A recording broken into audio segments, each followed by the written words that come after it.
Pergunta para você pensar. Não responda sem pensar. Você obedece para se salvar?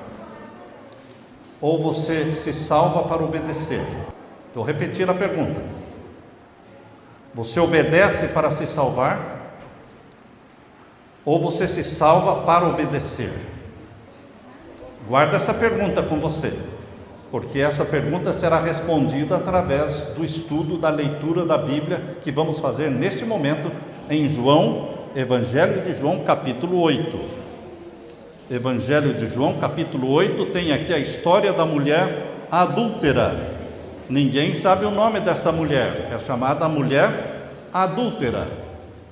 E eu convido você para ler comigo, capítulo 8, verso 1 em diante. Todos acharam? Porém, Jesus foi para o Monte das Oliveiras. Jesus foi para o Monte das Oliveiras. O que é que Jesus ia fazer no Monte das Oliveiras? Sempre orar. Ele ia orar. E ele passou a noite no Monte das Oliveiras. Qual é a certeza que eu tenho de que ele passou a noite? Porque no verso 2, veja o verso 2. E pela manhã cedo, tornou para o templo. No dia seguinte, Jesus foi para o Monte das Oliveiras. E pela manhã cedo, ele veio para o templo. Então, onde ele passou a noite? No Monte das Oliveiras. Fazendo o quê?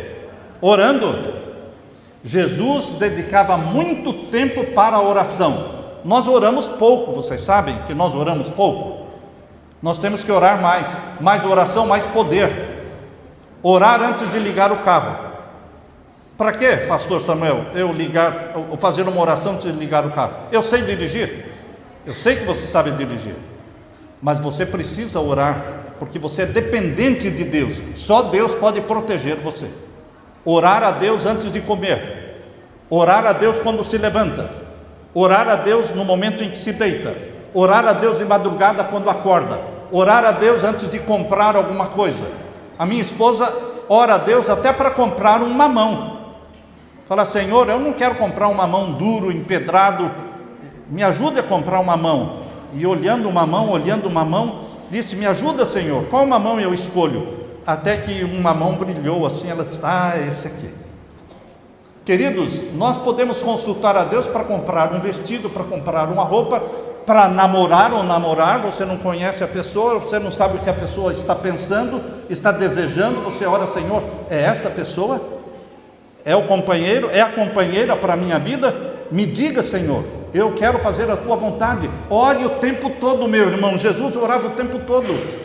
Ele passou a noite em oração no Monte das Oliveiras. No verso 2 diz: pela manhã cedo tornou para o templo, e todo o povo vinha ter com ele. O povo vinha onde Jesus estava, e assentando-se os ensinava. Jesus não fazia barulho, Jesus, ele ensinava, e existia silêncio quando ele falava, porque não existia microfone naquele tempo. E como é que as pessoas, 4, 5 mil, 6 mil pessoas podiam ouvir o que Jesus estava falando? Porque havia o quê? Silêncio.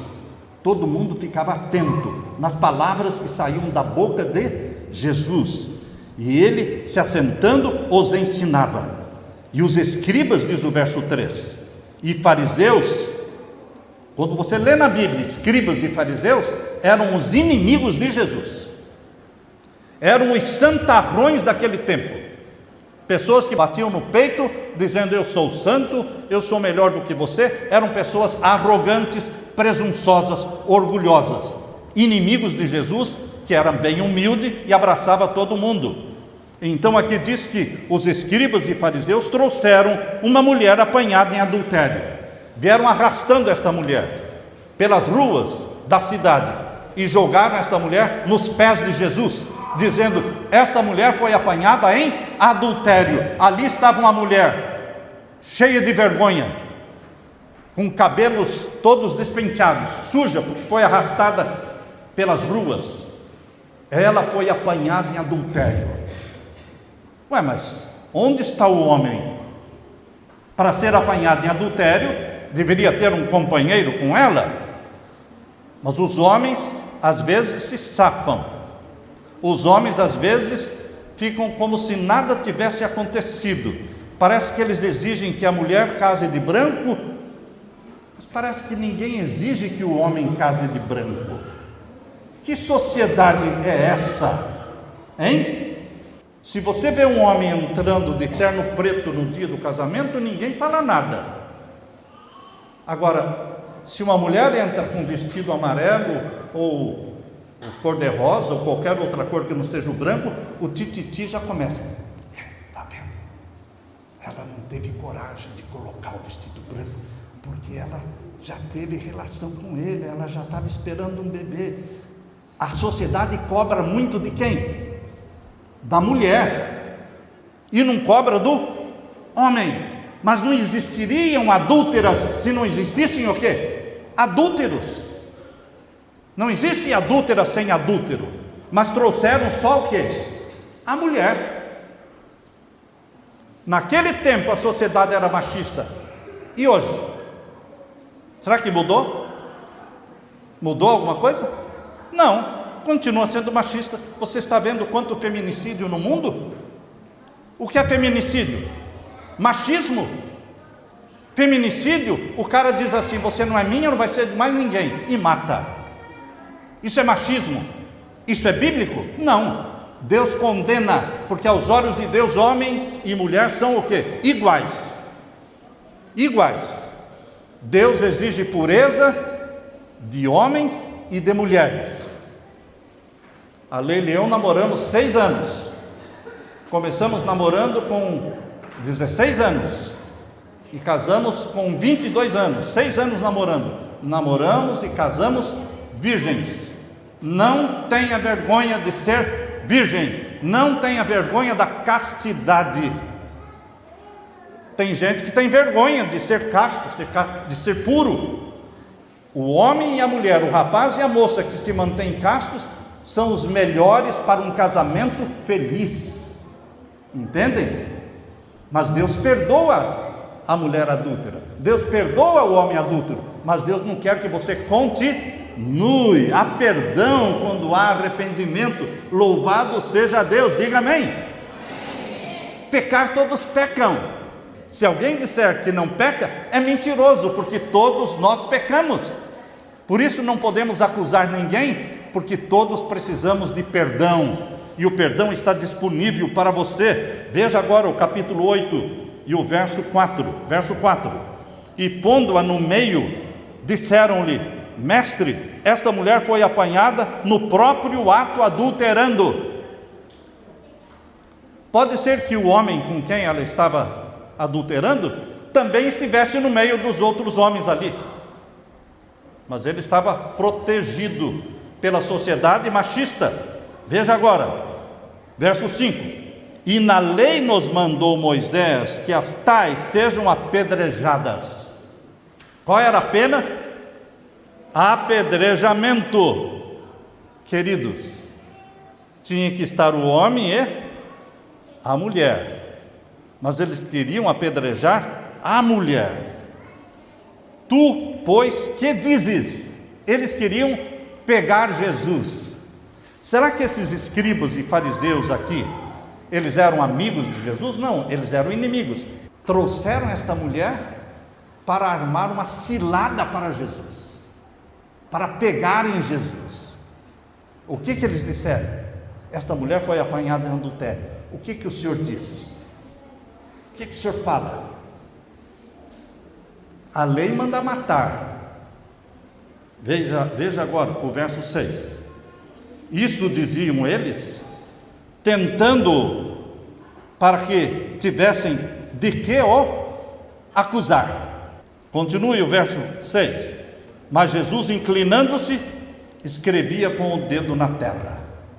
O que Jesus fez? Inclinou-se e começou a escrever. Você não vai encontrar na Bíblia, em nenhum outro lugar da Bíblia, alguma palavra que diz que Jesus escreveu alguma coisa. Esta é a única frase, é o único verso que diz que Jesus escreveu. E quando ele se abaixou e começou a escrever, ninguém sabe exatamente o que ele escreveu, mas o que ele escreveu na areia assustou os homens barbudos os santarrões que estavam com pedras na mão para matar a mulher apedrejada. Quando ele começou a escrever na areia, alguns homens olharam por cima do ombro de Jesus, tentando ler o que ele estava escrevendo, e ali estava o pecado deste homem que estava olhando. Ele olhou e lá estava espancador da esposa.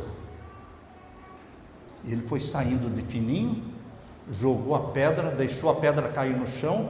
O outro chegou e olhou. Jesus escreveu: ladrão. Ele deixou a pedra cair e foi saindo de fininho. E assim Jesus foi escrevendo os pecados dos acusadores da mulher adúltera, pecado por pecado, porque Jesus conhece os pecados de cada um de nós. Jesus sabe o que você fala e o que você não fala. Ele sabe o que você pensa. Ele conhece a sua intenção. Meu querido irmão, quem escapa aos olhos de Deus? Ninguém. Mas existe perdão. Não é para desespero. Não, pecou, não é o fim de tudo. Existe perdão para quem peca. Todos pecaram, só Jesus nunca pecou. Só Jesus nunca pecou. E aqui diz, olha, o verso 7. E como insistissem, verso 7, perguntando-lhe, endireitou-se, ou seja, ele se levantou e disse: aquele que dentre vós estiver sem pecado, seja o primeiro que atire pedra contra ela. Quantas pedras foram jogadas contra aquela mulher? Nenhuma. Era uma multidão de homens. Só se ouvia o barulho daquela pedra que a pessoa estava segurando na mão. Ele deixava cair e sumia, deixava cair e sumia.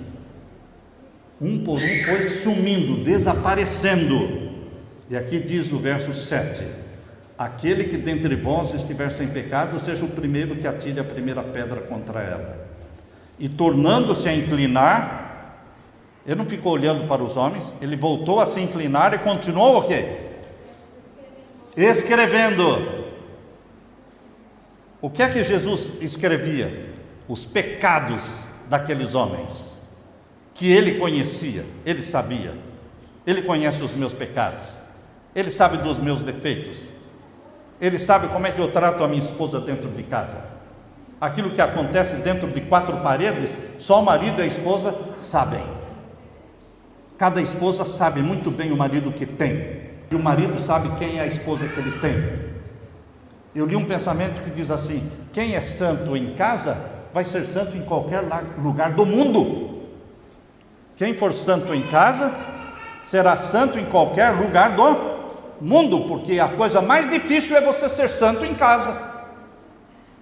Depois que você come um saco de sal com a esposa, leva-se muitos anos para comer um saco de sal, não é? A esposa conhece todos os seus defeitos, ela conhece a sua irritação. Fora de casa, às vezes a pessoa é um amor, é uma bondade, mas em casa, às vezes, ele é o quê? Cavalo, monstro, bruto, rude. Queridos, dentro de casa, nós temos que mostrar cristianismo com os nossos filhos, a forma como você trata seus filhos, a forma como você trata a sua esposa, o seu marido. E aqui Jesus está dizendo, verso 8: tornando-se a inclinar-se, escrevia na terra. Verso 9: quando ouviram isso, saíram um, a começar pelos mais velhos, até os últimos. Ficou só Jesus e a mulher que estava no meio. Quantos ficaram? Só Jesus e a mulher. Agora preste atenção no verso 10. Olhem na Bíblia. Estão percebendo por que nós damos Bíblia? Porque aqui nós estudamos Bíblia. Aqui não é história que eu estou contando da minha cabeça. Aqui eu estou lendo a Bíblia e Deus está falando com você. Porque quando você ora, você está falando com Deus. Mas quando você está lendo a Bíblia, Deus está falando com você. E você vai sair daqui hoje cheio da palavra de Deus, porque a palavra de Deus está sendo lida. Veja agora o verso 10. Endireitando-se Jesus, e não vendo ninguém mais do que a mulher, disse para a mulher: mulher, onde estão aqueles teus acusadores? Ninguém te condenou? E ela disse: ninguém, Senhor. Aleluia, amém? A gente tem que aprender a não acusar. De repente o bando de homens acusadores, aquele bando sumiu. Queridos, só pode acusar quem é perfeito, e quem é perfeito não acusa. Vamos repetir isso aí? Só pode acusar quem é perfeito, e quem é perfeito não acusa. Só pode criticar quem é perfeito, mas quem é perfeito não critica. Ficou só Jesus e a mulher. E agora vem o que Jesus disse para ela, verso 11. E ela disse: ninguém, Senhor. E disse Jesus: nem eu também te condeno. Amém? Amém. Esse Jesus que falou com a mulher adúltera está falando com você. O seu pecado pode ser mentira, ou alguma coisa que você pegou que não deveria pegar, ou você brigou com uma amiga, a melhor amiga que você tinha, ou você traiu a confiança dela, ou você foi rude com a sua esposa, ou você faltou com a verdade, na hora você se sentiu pressionado e não falou a verdade, mas a sua consciência, o Espírito Santo está falando para você: você errou, você tem que pedir perdão, volte lá e corrija o que você fez. Queridos, pecar é próprio do ser humano, perdoar é próprio de Deus. Pecar é humano, perdoar é divino. E o perdão foi comprado pelo sangue de Jesus. Você não paga uma quantia grande de dinheiro para receber perdão. Você não faz penitências para receber perdão. Eu vejo pessoas carregando cruzes, eu vejo pessoas caminhando com pés descalços, sangrando os pés, num período de longas caminhadas, que as pessoas vão lá em Nossa Senhora da Aparecida, eles vão fazendo penitência, caminhando descalços pelo asfalto, e os pés sangram. Por quê? Penitência para receber graça, receber perdão, receber cura. De Deus você só recebe coisas pela graça, não pela penitência, não pelo dinheiro. Ninguém pode vender uma bênção. Ninguém pode vender uma bênção de R$500. Ninguém pode vender uma bênção de 1.000, de R$10.000. Ninguém pode pedir para você sua casa para que você receba uma bênção. Não, queridos. Jesus disse: de graça recebestes e de graça dai. Você recebeu de graça, dê também.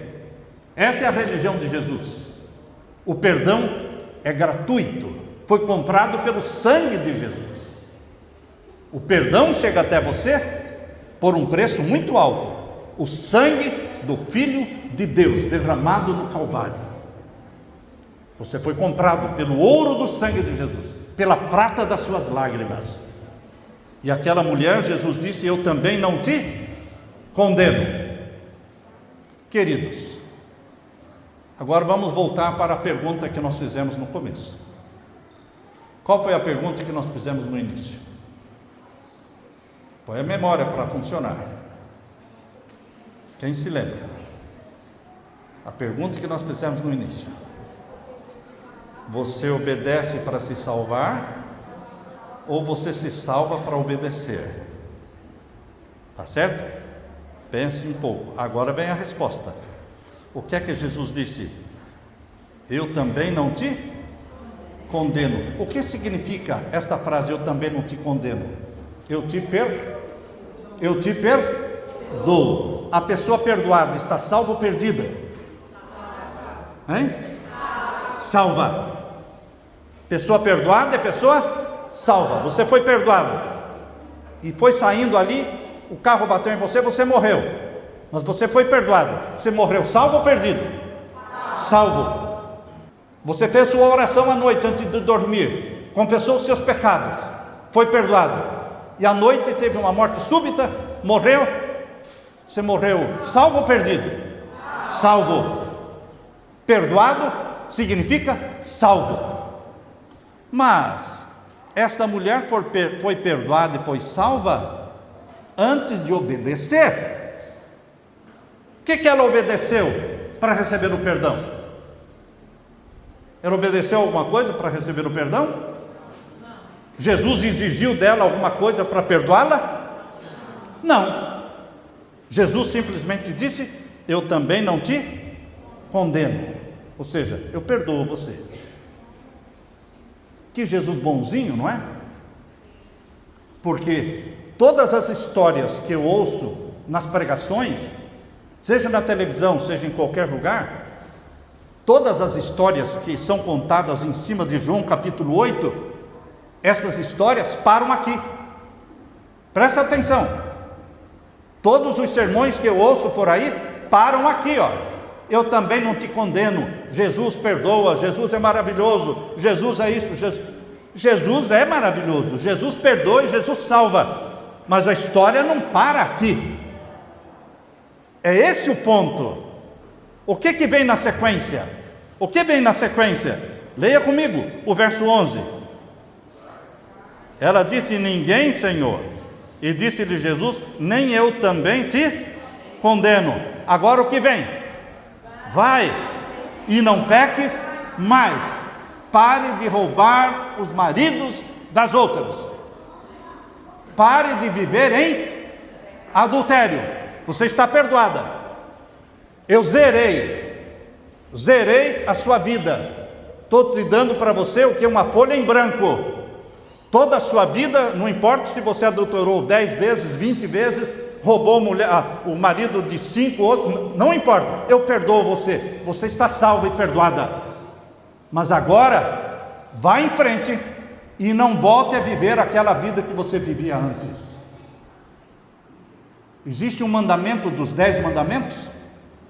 São 10 mandamentos. Um deles diz assim: não adulterarás. Não adulterarás.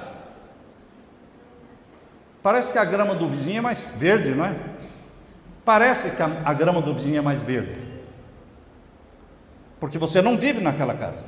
Se você viver, você vai ver que toda mulher é mulher e todo homem é homem. Entendeu? Esse negócio de ficar valorizando o que é dos outros, você tem que valorizar o que é seu. Valorize o seu casamento, valorize os seus filhos, valorize o seu marido, valorize a sua esposa. Dê valor, edifique. Meu querido irmão, Jesus está falando aqui que primeiro Ele salva, primeiro Ele perdoa, para depois pedir o quê? Primeiro Ele perdoa, primeiro Ele salva, para depois pedir o quê? Não pede nada. Não. Você não entendeu a história. Vamos começar o sermão do começo de novo. Que tal? Vamos começar do início, desde o verso 1 outra vez?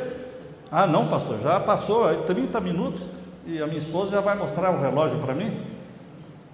Queridos, já mostrou. Queridos, a história termina quando Jesus diz o quê? Vai e não peques mais. Ela voltou a viver uma vida de adultério? Não. Ela se tornou uma mulher chamada Maria Madalena. Lembram-se vocês de Maria Madalena? Ela foi apanhada em adultério. Jesus Cristo a perdoou, Jesus Cristo a salvou, e ela se tornou uma discípula de Jesus, teve a vida transformada.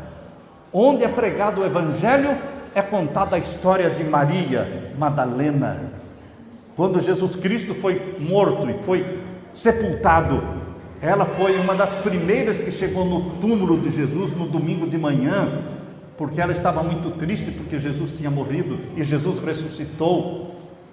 E Jesus viu que ela estava chorando porque Ele tinha morrido, mas agora ele tinha ressuscitado. Ele disse Maria. Quando ele disse Maria, ela olhou para ele e ela reconheceu que era Jesus. Queridos, esta mulher tem nome, Maria. Por que Madalena? Porque era da cidadezinha de Magdala. Mas ela foi salva por Jesus. Ela se tornou obediente aos mandamentos de Deus. Qual era o mandamento que ela não obedecia e que passou a obedecer? Não adulterarás. Ela passou a obedecer os mandamentos de Deus. Agora a pergunta que eu fiz: você obedece para se salvar? Ou você é salvo para obedecer? Qual é a resposta? Você é salvo para obedecer. Se você me disser, eu tenho que guardar os mandamentos de Deus para eu me salvar, eu falo, não. Você não entendeu o Evangelho. Lembra do ladrão na cruz? Quantos ladrões tinham na cruz? 2. No meio estava Jesus. Um ladrão viveu ladrão a vida toda e morreu ladrão.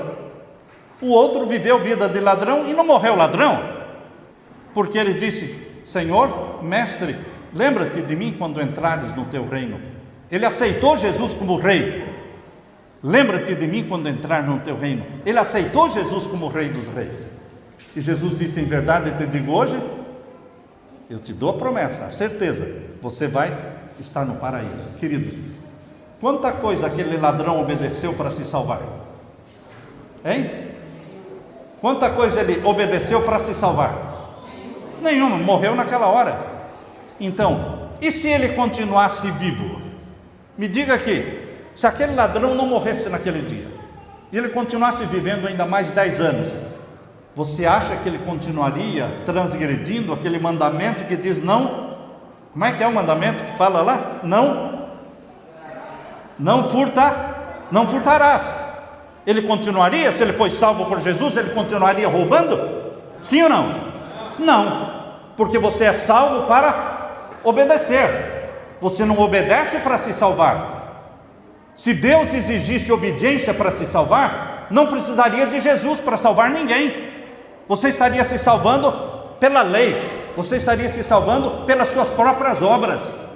Mas ninguém pode se salvar pela lei, ninguém pode se salvar pelas suas obras de obediência.